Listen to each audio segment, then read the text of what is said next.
Hello students, आज मैं आपसे बात करूंगा रजिस्टिविटी के बारे में। ठीक है, तो रजिस्टिविटी क्या होती है, कैसे हम इसको डिफ़ाइन करते हैं, और आज मैं आपसे ये भी बात करूंगा कि रेजिस्टेंस क्या होता है। ठीक है, तो सभी लोग ध्यान से देखिएगा वीडियो को, और जिसने भी चैनल को सब्सक्राइब नहीं किया है वो चैनल को सब्सक्राइब ज़रूर कर लें। ठीक है, तो रजिस्टिविटी को बताने से पहले मैं थोड़ा सा रेजिस्टेंस पे भी आता हूँ कि इससे पहले मैंने बताया भी था आपको कि रेजिस्टेंस जो होता है वो लेंथ के डायरेक्टली प्रोपोर्शनल होता है और एरिया के इन्वर्सली प्रोपोर्शनल होता है। जब हम उन दोनों फॉर्मूलों को कंबाइन करते हैं तो हमें फॉर्मूला मिलता है R is directly proportional to L upon A। ठीक है, और प्रोपोर्शनल जब हटता है तो वहाँ पे एक कांस्टेंट आता है। कांस्टेंट क्या, यानी रजिस्टिविटी, यानी रो। ठीक है, रजिस्टिविटी को हम प्रतिरोधकता या विशिष्ट प्रतिरोध भी कहते हैं। ठीक है, रजिस्टिविटी या स्पेसिफिक रेजिस्टेंस। ठीक है, अब अगर हम अब इसके फॉर्मूले की बात कर ले तो रो का फॉर्मूला क्या होता है हमारे पास, RA अपॉन L। ठीक है, और इस फॉर्मूले की मदद से जब हम इसकी यूनिट निकालते हैं तो यूनिट निकालने पे हमें फॉर्मूला क्या वैल्यू क्या मिलती है, ओम इंटू मीटर। ठीक है, ओम इंटू मीटर। अब यहाँ पे अगर हम कुछ टर्म्स की बात करें, जैसे कि जो अगर हम इसकी वैल्यू को यानी इसकी डेफिनीशन बनाएं रजिस्टिविटी की, कि उसकी रजिस्टिविटी की डेफिनीशन क्या होगी। तो रजिस्टिविटी की डेफिनीशंस की अगर हम बात करें तो आर का फॉर्मूला हमारे पास क्या लिखा हुआ है, rho L upon A, and rho का formula R A upon L. ठीक है, अब इसी फॉर्मूले में अगर हम एल की वैल्यू 1 रखें और ए की वैल्यू 1 रखें। ठीक है, अब इससे पहले जो ओम्स लॉ में मैंने आपको डेरिवेशन बताया था, ओम्स लॉ का डेरिवेशन जब बताया था तो वहाँ पे रेजिस्टेंस का फॉर्मूला जो आया था वो आया था R is equal to ml upon n e square A tau. ठीक है, यानी ओम के नियम में जो डेरिवेशन में R का जो फॉर्मूला आया था वो फॉर्मूला क्या था, ml upon n e square A tau. जिसने भी वो वीडियो नहीं देखा हो उसको ज़रूर से ज़रूर देखे, क्योंकि बिना उसके समझे ये टॉपिक समझ में नहीं आने वाला है। ठीक है, m क्या है यहाँ पे, मास ऑफ मेटल, l क्या है, लेंथ ऑफ कंडक्टर या मेटल यानी किसी चालक की लंबाई, n चालक में उपस्थित इलेक्ट्रॉनों की संख्या यानी number of electrons in a conductor, e charge of electron, a area of conductor, और टाउ जो होता है वो रिलैक्सेशन टाइम यानी श्रांति काल जिसे हम कहते हैं। ठीक है, अब L अपॉन ए यानी rho is equal to R A upon L, जब इसको सॉल्व करेंगे आर ए अपॉन एल को हटा के तो वहाँ से रो की जो वैल्यू आ जाएगी हमारे पास m upon n e square A tau. ठीक है, अब हम जानते हैं कि इसमें m और e जो है वो तो हमारे पास कांस्टेंट है। ठीक है, यानी अगर हम फॉर्मूले में L इज़ इक्वल टू 1 रखें और A इज़ इक्वल टू 1 रखें, यानी अगर हम इस फॉर्मूले में L इज़ इक्वल टू 1 और A is equal to 1 put करें तो रो की वैल्यू हमारे पास क्या मिल जाती है, R के इक्वल मिल जाती है। यानी जो रजिस्टिविटी है वो किसके इक्वल होती है, रेजिस्टेंस के इक्वल होती है। यानी जो प्रतिरोधकता है वो किसके बराबर होती है, किसी भी चालक के प्रतिरोध के बराबर होती है यदि उसकी लंबाई एकांक हो तथा उसके सिरों का जो क्षेत्रफल है यानी जो अपोजिट फेसेस हैं उनका जो क्षेत्रफल हो वो कितना हो, एकांक हो। ठीक है, यानी resistivity is equal to the resistance of a conductor across two opposite faces which have unit cross section area and distance between them is 1 unit.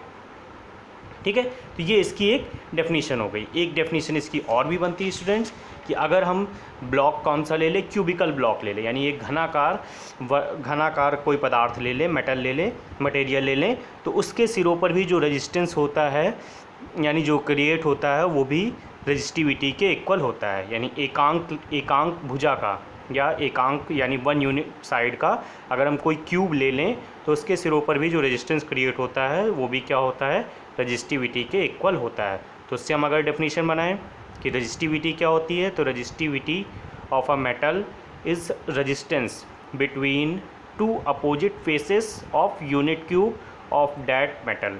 ठीक है, यानी प्रतिरोधकता किसी भी घन के विपरीत सिरों के बीच लगाया गया प्रतिरोध है। ठीक है, यानी एकांक घन के विपरीत सिरों पर लगे प्रतिरोध को ही हम प्रतिरोधकता कहते हैं। ठीक है, प्रतिरोधकता। ठीक। अब यहाँ पे स्टूडेंट्स को रजिस्टिविटी और रेजिस्टेंस में कन्फ्यूज़न बहुत ज़्यादा होता है, ठीक है, कि रजिस्टिविटी क्या है और रेजिस्टेंस क्या है। तो रजिस्टिविटी की बात करें तो रजिस्टिविटी किस पर डिपेंड करता है, तो इस फॉर्मूले को अगर हम देखें रजिस्टिविटी को, तो रजिस्टिविटी के फॉर्मूले में ये जो रो है, रो का फॉर्मूला m/n² टाउ जो लिखा हुआ है हमारे पास, तो m यहाँ पे क्या है, कांस्टेंट है, e चार्ज ऑफ इलेक्ट्रॉन ये भी कांस्टेंट है, टाउ क्या है, रिलैक्सेशन टाइम। तो अभी हम टाउ टाइम की पीरियड की बात नहीं कर रहे हैं, तो रो किस पर टोटली डिपेंड करता है, n पे, यानी n क्या है, नंबर ऑफ इलेक्ट्रॉन्स, यानी चालक में उपस्थित जितने भी इलेक्ट्रॉन्स है, इलेक्ट्रॉनों की संख्या ज़्यादा होगी तो रो की वैल्यू उसी तरह वेरी करेगी, ठीक है। यानी जो रो डिपेंड करता है, यानी जो रजिस्टिविटी डिपेंड करती है, टोटली किस पर डिपेंड करती है, मटेरियल पे, ठीक है। तो मटेरियल पे डिपेंड करती है, यानी ये लेंथ को इंक्रीज़ करने से या एरिया को इंक्रीज़ या डिक्रीज़ करने से। यानी अगर हम इस फॉर्मूले को देखें तो कई लोग इस कन्फ्यूजन में रहेंगे कि जो रजिस्टिविटी है वो एरिया पे भी डिपेंड करता है और लेंथ पे भी डिपेंड करता है, बट ऐसा कुछ भी नहीं होता, वो किस पर डिपेंड करता है, मटेरियल पे, ठीक है। और अब आगे एक छोटा सा पॉइंट और मैं डिस्कस कर लेता हूँ कि रेजिस्टेंस की अगर हम बात करें, यानी प्रतिरोध की अगर हम बात करें, किसी भी स्टूडेंट से अगर मैं प्रतिरोध के बारे में पूछता हूँ तो उसके पास सीधा सा आंसर होता है R = V/I, ठीक है।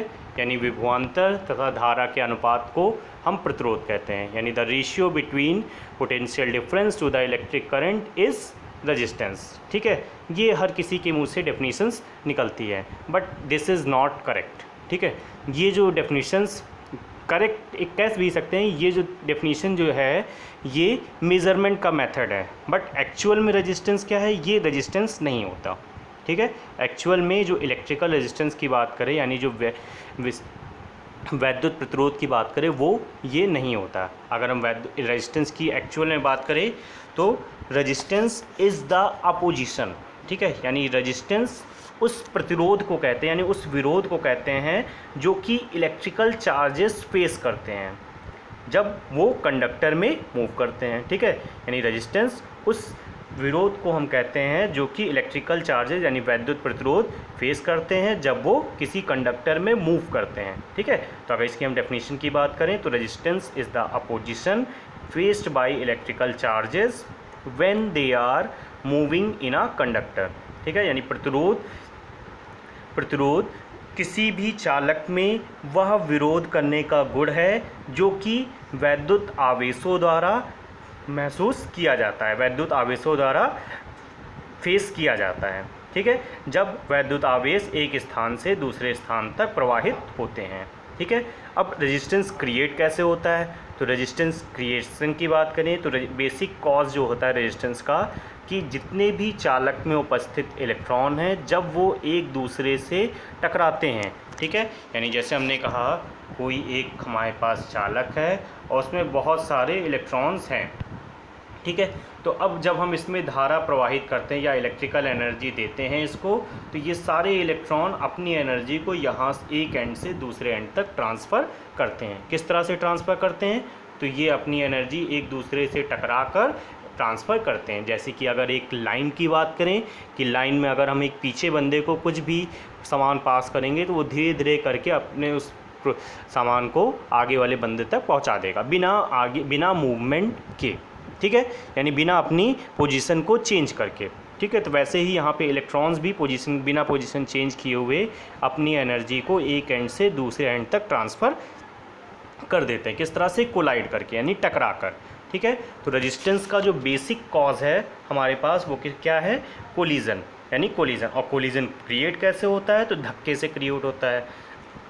यानी जब हम इलेक्ट्रिकल एनर्जी किसी कंडक्टर को देते हैं तो वो कंडक्टर क्या करता है, सभी इलेक्ट्रॉन्स को कोलाइड करता है, यानी धक्का देता है, और धक्का देकर एक जगह इकट्ठा करता है, ठीक है। यानी पुश करके एक जगह इकट्ठा करके तेज़ी से आगे बढ़ने के लिए धक्का देता है, ठीक है। यानी एक तरह से इम्पल्स जो है वो कोलिजन जो क्रिएट होता है वो एक इम्पल्स के द्वारा होता है। और इसकी स्पीड की बात करें तो जो कोलिजन की स्पीड होती, इम्पल्स की जो स्पीड होती है वो स्पीड ऑफ लाइट के इक्वल, यानी 3 × 10⁸ मीटर पर सेकेंड के इक्वल होती है, ठीक है। तभी हम स्विच को ऑन करते हैं और सेकेंडों में हमारा फ़ैन ऑन हो जाता है। हम बड़े से हॉल में रह रहे होते हैं, ठीक है, बड़े से हॉल में बड़ी बड़ी फैक्ट्रियों में हम एक जगह स्विच को ऑन करते हैं और देखते हैं कि विदिन अ सेकेंड्स, विदिन 1 और 2 सेकेंड्स भी में सारे फैंस ऑन हो जाते हैं। ऐसा कैसे होता है? ऐसा इसी वजह से होता है क्योंकि जो इम्पल्स जो लगता है, ठीक है, उसकी स्पीड 3 × 10⁸ मीटर पर सेकेंड होती है। यानी जितनी तेज़ी में लाइट वहाँ तक पहुँच जाएगा उतनी ही तेज़ी में इम्पल्स लगेगा और तुरंत करंट वहाँ पे पहुँच जाती है, ठीक है। और हम सोचते हैं कि ये करंट की स्पीड क्या है, तो वही मैंने बताया आपको, ठीक है। अब यहाँ पे कुछ चीज़ों की मैं बात करूँ कि कंडक्टर और इंसुलेटर की अगर हम बात करें तो कंडक्टर और इंसुलेटर की प्रॉपर्टी को हम शो कैसे करते हैं, कैसे हम पहचानेंगे कि कौन सा कंडक्टर है और कौन सा इंसुलेटर है, ठीक है। तो बेसिक एक फिजिक्स में टर्म डिस्कस किया गया, बताया गया कि किसी भी कंडक्टर को अगर हम बात करें, किसी भी चालक को बात करें, तो चालक के बारे में हम बात करेंगे कि उसकी कंडक्टिविटी, ठीक है, उसकी कंडक्टिविटी कितनी अच्छी है, ठीक है। किसी भी यानी किसी भी रेजिस्टेंस की अगर हम बात करें तो कंडक्टेंस जो होता है, यानी किसी भी पदार्थ की जो चालकता होती है तो वो प्रतिरोध के व्युत्क्रम के बराबर होती है। यानी किसी पदार्थ की चालकता किसी प्रतिरोध के व्युत्क्रम के बराबर होती है, यानी G is equal to 1/R के, ठीक है। कंडक्टेंस इज इक्वल टू 1/रेजिस्टेंस, ठीक है। तो कंडक्टेंस किसकी प्रॉपर्टी है? कंडक्टर की प्रॉपर्टी है, यानी किसी चालक की प्रॉपर्टी है। जबकि रेजिस्टेंस किसकी प्रॉपर्टी है? तो रेजिस्टेंस इंसुलेटर की प्रॉपर्टी है, ठीक है। यानी किसी भी इंसुलेटर में जितनी उसकी रजिस्टिविटी या जितना उसका रेजिस्टेंस ज़्यादा होगा वह पदार्थ उतना ही अच्छा इंसुलेटर होगा, ठीक है। और जितना उसका कंडक्टेंस ज़्यादा होगा वह पदार्थ उतना ही बेटर कंडक्टर होगा।